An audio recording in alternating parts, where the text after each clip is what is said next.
जय जगन्नाथ मु दिवाकर दास आपण मन को प्रणाम करुच्ची। आज आलोचना करिबा किभଳି भाबरे आम्हे माने अन्य को 5 मिनिट रे बस करि परिबा बा आपण का आखि को जने देखि देला परे तार जेते राग थाउ तार राग क्रोध शांत होई जिवो।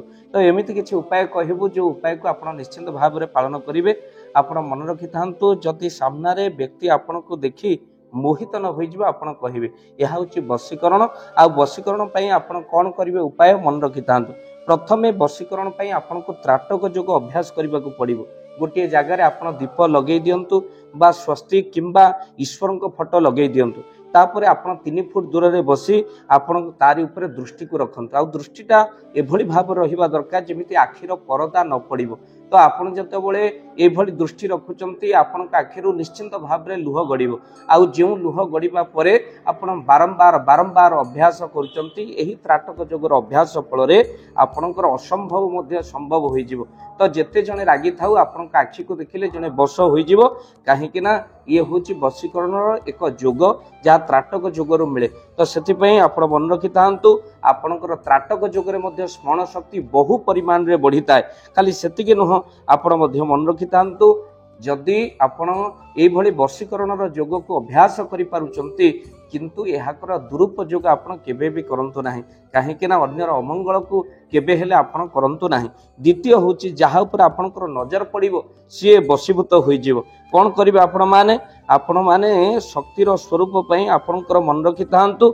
आपण 5 मिनिट आपण मिरर देहरे निजर आखिर दुई पार्श्व जो भ्रुलता रहिला जोटी आपण तिलक करचंती मु मध्य तिलक करची आईना रे आपण से तिलक पॉइंट को नजर रखंतु। मात्र 5 मिनिट नजर रखिबे आखिर परदा पकेबे। बारंबार अभ्यास करंतु मिरर देहरे आपणकर भ्रुलता को आपण लक्ष्य रखंतु।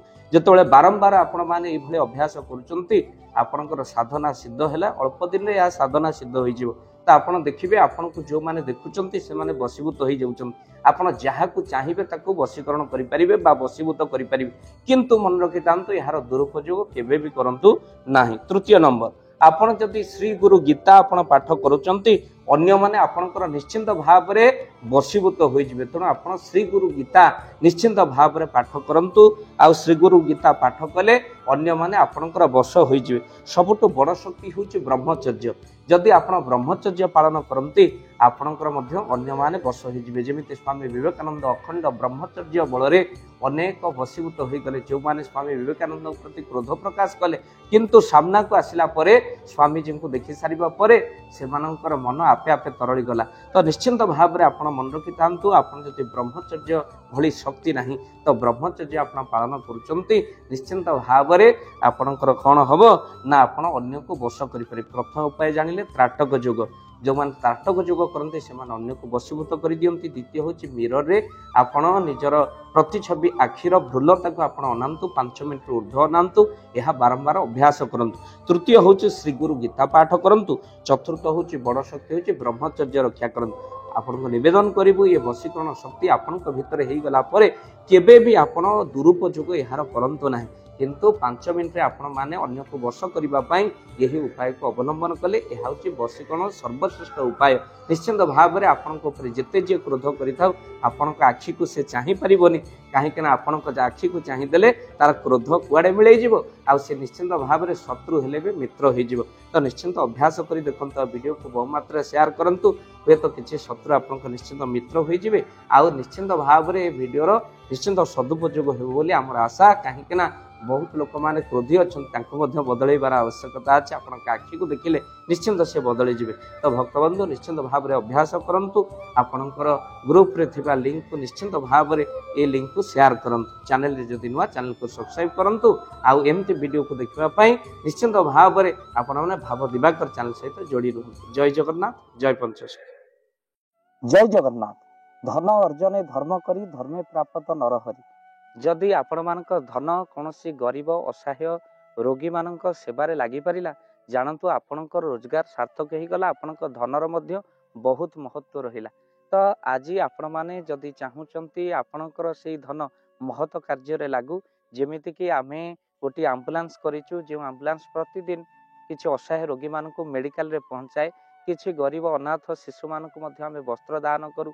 किछि रोगी मानक पाखरे पहुंचू ଯେଉଁମାନେ ବହୁତ ରୋଗରେ ପୀଡ଼ିତ ସେମାନଙ୍କ ପାଖରେ ଆମେ କିଛି ଅର୍ଥ ଆଉ ଗରିବ ଲୋକମାନଙ୍କୁ ସହାୟତା ପ୍ରଦାନ କରୁ। ଏ କିଛି ଦିନ ପୂର୍ବରୁ ଆପଣମାନେ ସହଯୋଗ କଲେ ଆମେ ମଧ୍ୟ କିଛି କମ୍ବଳ ଅସହାୟମାନଙ୍କ ପାଖରେ ଯାଇ ପହଞ୍ଚି ବାଣ୍ଟିଥିଲୁ। ଆପଣଙ୍କୁ କୃତଜ୍ଞତା ଜ୍ଞାପନ କରିବା ସହିତ ଯଦି ଆପଣ ଚାହୁଁଛନ୍ତି ଆପଣଙ୍କ ଧନ ଆମ ଦ୍ୱାରା କୌଣସି ମହତ କାର୍ଯ୍ୟରେ ଲାଗୁ ତ ସ୍କ୍ରିନ୍ରେ ଚାଲିଥିବା ନମ୍ବରରେ ନିଶ୍ଚିନ୍ତ ଆପଣ କଲ୍ କରନ୍ତୁ। ଆଉ ଆପଣଙ୍କ ବିବାହ ବାର୍ଷିକରେ, ଆପଣଙ୍କ ପିଲାମାନଙ୍କ ଜନ୍ମରେ, ଶ୍ରାଦ୍ଧରେ ଯଦି ଆପଣ ଦାନ କରିବାକୁ ଚାହୁଁଛନ୍ତି, ଆପଣଙ୍କ ପୁଅ ନାମରେ, ଝିଅ ନାମରେ, ସ୍ତ୍ରୀ ନାମରେ ନିଶ୍ଚିନ୍ତ ଭାବରେ ଆପଣ ଦାନ କରିପାରିବେ। ସ୍କ୍ରିନ୍ରେ ଚାଲିଥିବା ନମ୍ବରରେ ଆପଣ କଲ୍ କରନ୍ତୁ। ଆମେ ଦେବୁ ଆପଣଙ୍କୁ ଫୋନ୍ପେ ନମ୍ବର, ଯେଉଁ ଫୋନ୍ପେ ନମ୍ବରରେ ଆପଣଙ୍କର ଦାନ ପହଞ୍ଚି ପାରିବ। ଆଉ ନିଶ୍ଚିନ୍ତ ଭାବରେ ଆପଣଙ୍କର ଦାନ କେଉଁ କାର୍ଯ୍ୟରେ ଲାଗୁଛି ତାର ମଧ୍ୟ ଭିଡ଼ିଓ କରି ଭାବ ଦିବାକର ଚ୍ୟାନେଲରେ ଆମେ ନିଶ୍ଚିନ୍ତ ଭାବରେ ପକାଇବୁ। ଆପଣ ଦେଖି ନିଶ୍ଚିନ୍ତ ଖୁସି ହେବେ। ତ ଆପଣଙ୍କ ପୁଅ ଝିଅ ବିବାହ ବାର୍ଷିକ ଜନ୍ମଦିନରେ ଯଦି ଆପଣ ଚାହୁଁଛନ୍ତି ଆପଣଙ୍କର ଦାନ ମହତ କାର୍ଯ୍ୟରେ ଲାଗୁ ତ ସେଇ ଶୁଭ ଦିନ ମାନଙ୍କରେ ଆପଣ କଲ୍ କରି ଆମକୁ ଫୋନ୍ପେ ନମ୍ବର ମାଗିପାରିବେ। ଆଉ ଆମ୍ଭେମାନେ ଆପଣଙ୍କୁ ଫୋନ୍ପେ ନମ୍ବର ଦେବୁ, ଯେଉଁ ନମ୍ବରରେ ଆପଣ ସହଯୋଗ ରାଶି ପଠାଇ ପାରିବେ। ନିଶ୍ଚିନ୍ତ ଭାବରେ ଆପଣଙ୍କର ଧନର ସାର୍ଥକତା ହେବ।